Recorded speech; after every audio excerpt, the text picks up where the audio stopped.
Hi, I'm Tony. I'm Patrick. And welcome to Cave of the Cross Apologetics, where we are working our way through Greg Koukl's book, right? Tactics, a game plan for discussing our Christian convictions. Right. So how do we discuss our Christian convictions in a gracious way to help people to see, what we're talking about and to see what they're talking about and get to the truth, right? That's really what he's getting at. And so we are on chapter 14. Right? In this particular, so he divides it into two sections. The first section really gives us questions to ask. He introduces the Columbo tactic and that sort of thing. In The mother of all tactics. That's right. In this section, he's entitled it Finding the Flaws, and he gives us some names for some of the issues, the flaws that folks have in their reasoning, right? Last time in chapter 13, we looked at the reducto ad absurdum principle when we are looking at folks, wrong views about things, and we help to what he called take the roof off the particular view by showing them where it leads in terms of the map that they have, put together, right? And so this one here, this chapter 14, he calls steamroller, right? So think of that big old machine, right? He says, when arguments are done well, they honor God, but arguments have limits. They don't always work. Go figure. Right. So, yes, rational reasons can be a barrier to truth and belief, he tells us. Rational reasons can be a barrier to belief. To people. We're not all Mr. Spock in this? That's right. But rational appeals often fail to persuade for other reasons, and he gives us at least three issues here that may compel the person that we're talking to ignore our point. Right. All right. Right. So he says, first of all, people have emotional reasons to resist, right? We can kind of think this is kind of they may have come from a generation line of the same type of thinking, and so to think of these new things might be kind of an upset in that. So, or their family might reject them, right? Or, all kinds, right? Many have been annoyed with experiences with other Christians or have been to abusive churches, and so they reject based on that principle. Right. It's not fair to kind of demonize the whole, but those are contentions that are honest, and we have to deal with them, and we have to kind of help the person through that and say, I'm sorry you had that experience, but can I promise you that you won't have that experience with me, or something along those lines. And so that might not always be the case of being able to work, and so you might have to kind of tailor your experience a little bit more softer, a little bit more gracious, and you might have to come into conflict with people saying, things like, but in this church I was taught this, and if you showed your ankle, you were a harlot, and okay. So I'll never go back to church again. Right. All Christians are hypocrites. Yeah, something like that. Second of all, some balk at because of prejudice. Right, their minds are made up already. They have prejudged your views before ever really listening to your reasons. I hate to bring up Peter Boghossian's book, but this is exactly what he does. So if you talk about faith, he knows what you really mean. You really believe things without evidence. In spite of evidence, you believe those things. That's not what I mean about faith at all. Yeah. No. When you talk, that's what you really mean. Yeah. But no, that's not my definition. It's not even the definition. Nope. I'm going to ask you a bunch of questions to get you to admit that you believe things that you don't really have proof to believe. Okay, well, we'll try and have a conversation with that person, right? Again, that's something where you can turn around on them and be hateful and spiteful and say, no, that's not what I mean. You're stupid if you think that I believe that. So again, hopefully this book on don't tactics, do that. Right. That's not what we want. It's not what our goal is. And so when we get more into this chapter, we'll kind of flesh that out a little bit. And finally, our kind of third kind of person is one who's just plain pig-headed, just obstinate. Their real reason for resistance is no more elegant or sophisticated than simple rebellion. That's right. And again, this is a spot where you can kind of put yourself in, because we're all in rebellion, right? That's what the Christian message is. We were all haters of God. We were all lovers of our father, the devil. Now, your conversion story might have been earlier, and you might not remember that, but I'm sure your parents could tell you that you said no more than once. More than once. At least once. You maybe even learn that word first. Yeah. Right? Yeah. Before yes. Right. If you've had kids, you understand what original sin is. The original no. Yeah, the original no. Yeah, which was yes.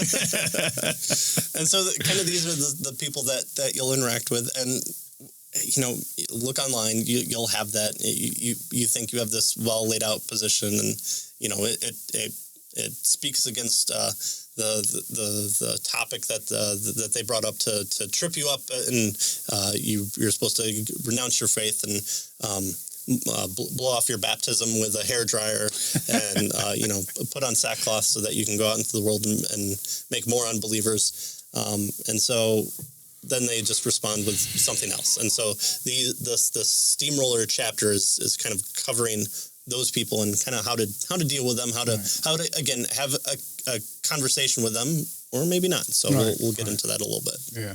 In fact, he says sometimes a person's impulse to resist is so strong that they'll get verbally abusive. Well, it happens. Right? Yeah, right. And so he says we need a plan to help keep you in control of the conversation when those people who have controlling personalities and bad manners, right, go after you. And so he calls this tactic, it's a defense maneuver. He calls it steamroller, right? So that's what he's getting at with this particular chapter, this particular session. Here's a person who is attempting to overpower you, right? And roll you over by force of personality or whatever, right?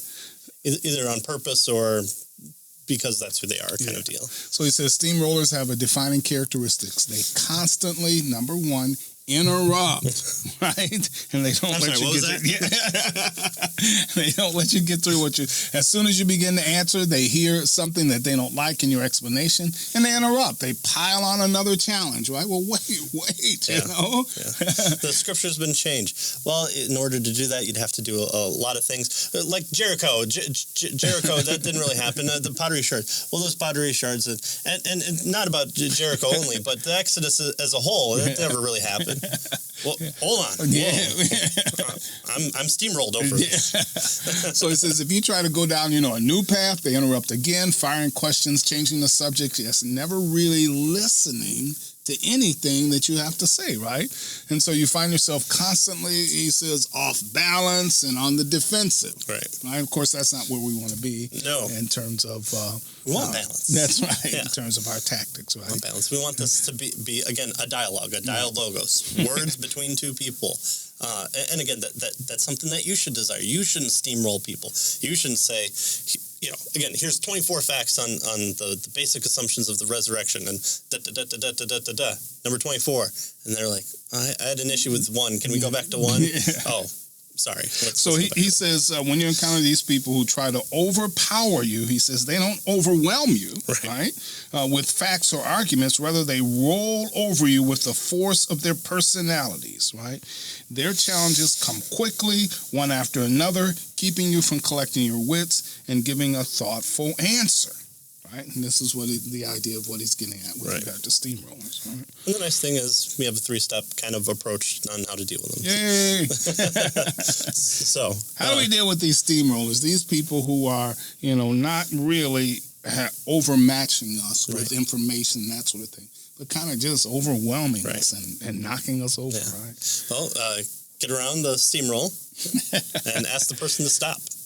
Wow. Yeah. The first step in dealing with the steamroll is a mild one, right? Even though you feel pushed to your limits by the annoyance, you don't fire back in kind, guaranteeing a head-on this collision between you and the immovable object. Instead, your first move should be a genial request for courtesy. Stop the intrusion by momentarily putting the discussion on pause, then briefly get permission to continue your point without being interrupted.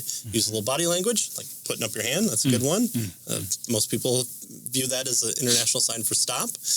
And you raise your hand to emphasize this point. And you say, "Oh, hold on, just a second." And kind of when they're starting to get going, when the Scooby-Doo, when they start running in place, just stop them first and say, hold on, before we take off here. What about the music? Do you cut the music off? Yeah. Whatever. Record scratch. Yeah. So when you get a pause, quickly negotiate an informal agreement. Say something like, well, is it okay with you if I take a few moments to answer your question before you ask another? I'll give you a chance to respond. When I get done, will that work? And again, you might find these responses a little cheesy, but what Greg Koukl is doing is he's kind of giving you that cheesy response of the things that you can say in like manner, where you're like, oh, hold on a second, I don't think I've completed my point. Can I finish it? And then you can respond. Right. That's something that's not as cheesy. Now notice what you've done is you've said stop. Yeah. Right. You've identified. And sometimes people come from that background. Maybe their walk of life, maybe their family life causes them to interrupt. And, we're not all from the Midwest who silently grits our teeth and waits for the other person to get done talking before we launch into it. Maybe not. Yeah. So that's not a simple issue. I need a moment to explain myself. Is that okay? What's your opinion on abortion? Well, okay, that might take more than, again, the simple concept of a single sentence. And if you don't do it, Doug Wilson kind of has that line of, yes, I sometimes have thoughts that take more than one sentence to get out. Wow. Surprise. Right? That's a good question, and it deserves a decent answer, but that will take a few minutes. Are you okay with that? Yeah. Right? So you kind of stop them, and so that you're allowed to, they've asked you a question, right? And so now you want them to hear your answer, right? Before you go on and they, kind of ratchet it up by giving you question after question after question. And to using the Columbo tactic within it, which is what we're going to find, surprise, the Columbo tactic is going to work here, is maybe that initial conversation was just kind of the catalyst to get to the point that they really want to talk about. And so that might be something of it doesn't seem like you want to kind of have that conversation. Is there something else that you're trying to get to? And they might say, oh, well, I don't really want to talk about the attestation of New Testament documents. What I really want to talk about is the contradiction that I know of that no one's ever explained to me. Okay, let's have that conversation then. Yeah. I'm fine with that. Let's get to that conversation. Yeah. How did you come to that conclusion? And so he says here, don't let a steamroller get under your skin. Being defensive and belligerent always looks weak. Instead, stay focused on the issues, not on the attitude. Talk calmly and try to look confident, right? Because we're trying to help them to, see what our position is and understand what's going on. So the first thing we do is we stop them, right? Hey, wait, just a minute. Hold on. Yeah. Can I answer that first question first, and then we can go on from there, right? We kind of stop them, right? The next thing we do is, what if the steamroller breaks the trust when you said, hey, when they said, yeah, okay, well, I'll let you do that, right? So they break the trust, right, with your agreement to let you answer the question. Or you can't succeed in stopping them. Right? Stop, and they won't, right? So you negotiate, he says, an orderly conversation. You proceed to phase 2 of the steamrolling tactics. You try to stop the steamroller. That didn't work. And so now what you want to do, you ready? Shame them, right? For their bad manners. But notice you want to do this with grace and integrity. Yeah. Right? Hey, dummy. You're interrupting me. Shame on you, right? Yeah. Maybe not the best approach. So, first ignore any new challenges that he's introduced. Don't follow his rabbit trails. Second, address the steamroller directly. Yeah. Right? And, if you're not able to get to the floor right away, let him talk. And when he finally pauses, look him in the eye and calmly say something like this. Can I ask you a favor? Now notice this is a question. People love to be asked questions, right? And so this gets their attention, right? Can I ask you a favor? I'd love to respond to your concern, but you keep breaking in. And shame on you. Yeah. Could I have a few moments without being cut off to develop my point? Then you can tell me what you think. Is that okay with you? Right? So now you're shaming them. Shame on you. You keep breaking in and interrupting me, right? And then you wait for a response, right? So this second step, he says, is very effective in taming even the most belligerent steamroller. Don't be snippy or smug. Can I finish my thought? Is that okay with you? Yeah. But he says, stay focused, stay pleasant, stay gracious, but stay in control. Yeah. Right. And so, again, I think one of the benefits of reading this book, too, is we've all been in that situation, and you may have entered into kind. They've been unkind, so you're going to be unkind back because you're feeling kind of suppressed in your idea. That they have their agenda, and you want to express some of yours, and they won't let you, and so you might get that. And so I think reading this book may help it. And okay, I read Kokel's book. He warned me about this. All right, keep calm, keep cool. Yeah, but don't call him a steamroller. Yeah, right. All right, steamroller. Wait, what? Right. Yeah. So can I ask you a favor? I'd love to respond, right? But you keep breaking in. Right? Could I have a few minutes without you cutting me off to answer your point, right? And to answer your question, develop my point. So, shame him. I like this one. Here's what I have in mind. You make your point, and I'll be polite and listen. When you're done, it will be your turn to be polite to me and not interrupt while I respond. I mean, if someone said that, my Midwestern mother would probably smack me in the back head from wherever she was sitting. I would feel shamed. This is good. We should introduce shame a little bit more in society. And I'll let you have your say without breaking in. I need to know if that's okay with you. If not, this conversation is over. What would you like to do? Again, that question, I think that's a really good point to point out here is saying, we're asking questions. This is a dialogue. We're wanting to invite the other person back in, and this is what it does. It's not keeping them outside by saying, here, let me finish, and then you can respond. Is that okay with you? So you're bringing them back. Yes, that's okay. Sorry about that. I didn't, I get passionate about these things. Yeah, and I understand. Yeah, and people do get compassionate about their issues, right? And so, it might be just this person is overheated, and they're trying to get their point across, and so you have to kind of stop them. He says, say their name, if you need to, in order to get their attention, right? Whoa, hold on. So we looked at stopping the person, right? We looked at shaming him. What if that doesn't work? What do we do? So this person is unashamed. Or unashameable, I guess is what we would say. Unashameable. They're from those coastal cities. They don't care about shame.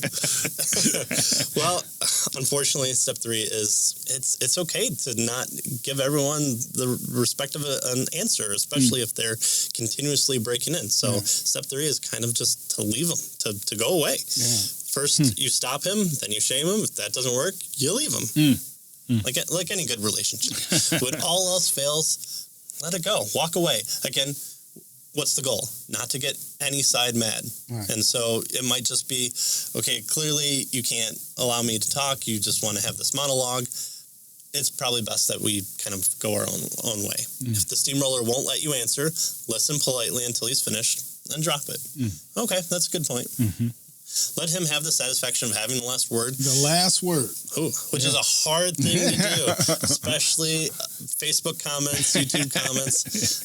Then shake off the dust of your feet and move on. And something with that is if you've made decent points and you've tried to establish your point of view, sometimes letting that person have the last word, what you want to do is then whoever goes back through and reads that, hopefully they see your point of where you were at and what you were doing, and that last point may try and undercut you as a person, but you're just allowing the audience to kind of view that.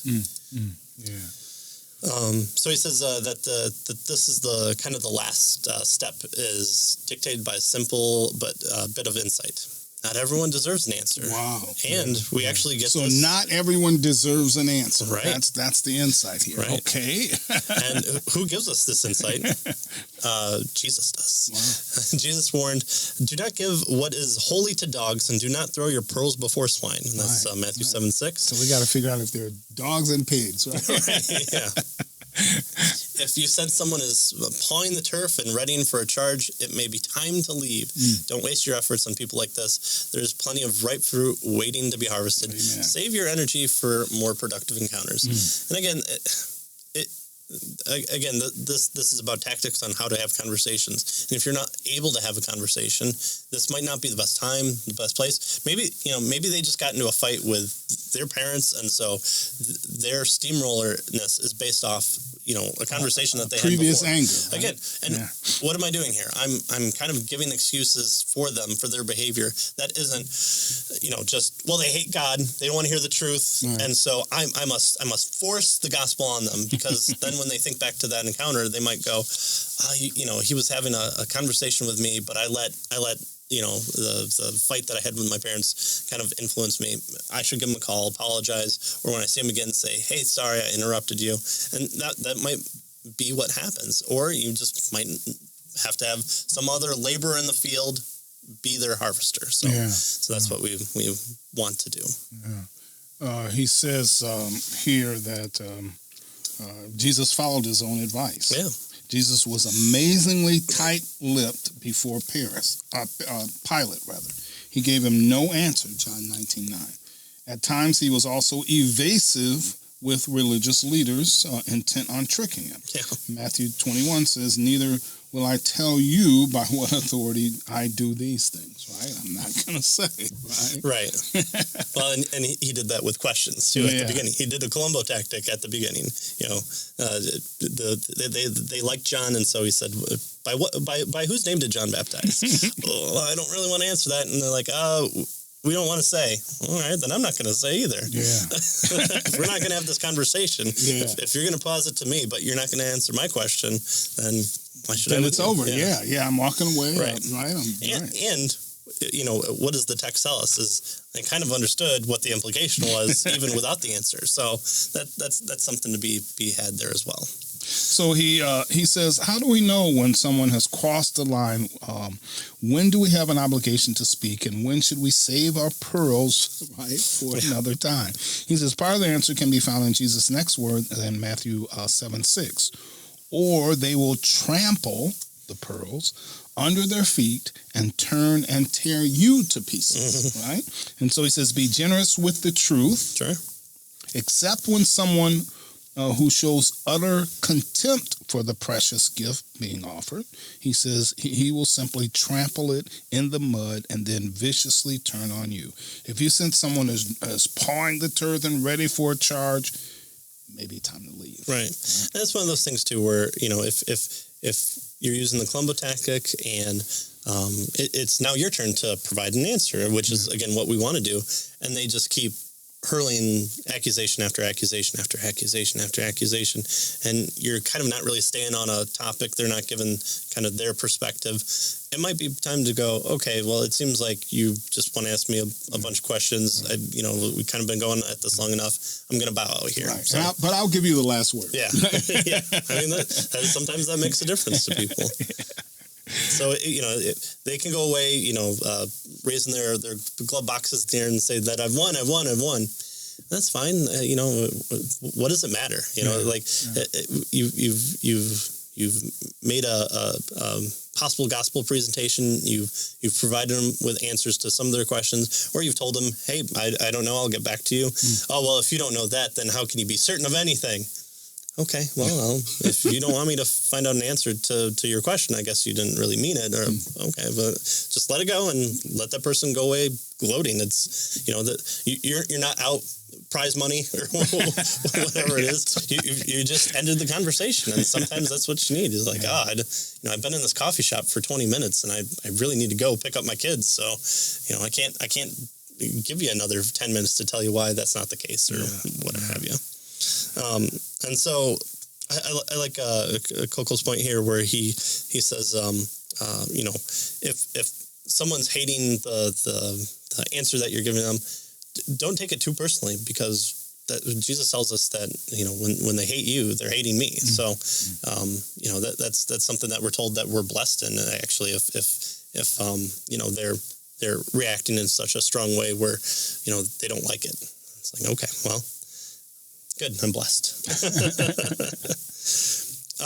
And so he says, make the best of opportunities you have, then trust the Holy Spirit to be the witnessing partner who makes the difference. And again, that's ultimately the thing, especially if you're from a very reformed perspective here, is that, we're called to be the messengers of God. We're called to be his image bearers within the scope of humanity, but also his image bearers of Christ. And so we're supposed to be Christ-like to other people.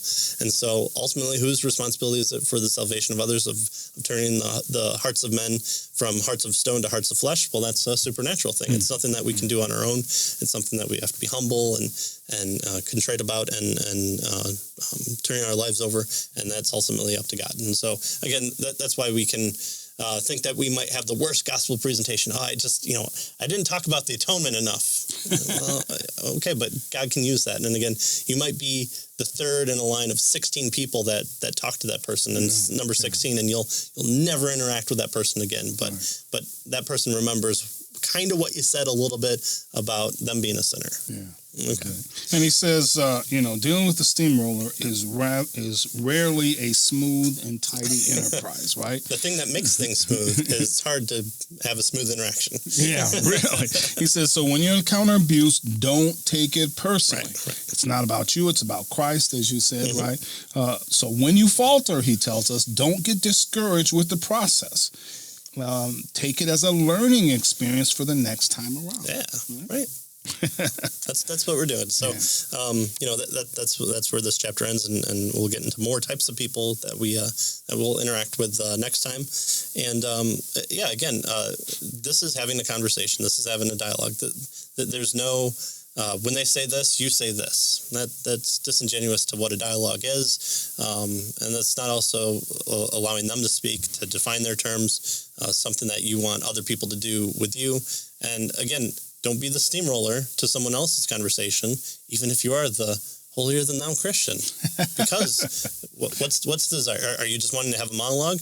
Well, then go get your MDiv and stand in a pulpit and have no interaction with anybody outside. Especially flee to the back. Don't come down into the people and wait for all the questions of, well, actually. I'm sure the pastors love that. So don't be the steamroller in the conversation as well. And if someone calls you out on it, hey, you're a Christian. Apologize. Ask for forgiveness. Yeah. Say that that's unfair of me. Of course, make your point, and we'll discuss that. Please forgive me. Right. Good. All right. So that's where we're at. Yeah. Chapter 15 next time, where we talk about road scholars. Ooh, that'll be a good one. Yeah. People probably smarter than we are. So we'll see you next time. Thank you.